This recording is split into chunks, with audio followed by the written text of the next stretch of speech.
On January 30th, India paused to remember one of its greatest leader. Prime Minister Narendra Modi paid tribute to Mahatma Gandhi at Rajghat in New Delhi, marking the death of anniversary of the father of the nation. The solemn occasion was observed with a prayers and silence, honoring Gandhi's enduring legacy of non-violence, truth and service to humanity.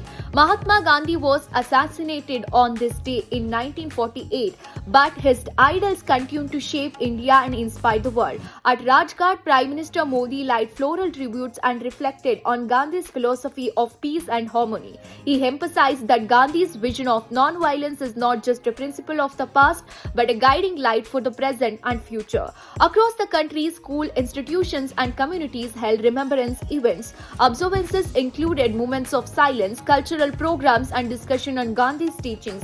His message of simple living, compassion, and service resonated deeply, especially in times of global conflict and social challenges. The Prime Minister highlighted Gandhi's role in India's freedom struggle, reminding citizens that his path of truth and non-violence brought about monumental change without resorting to aggression.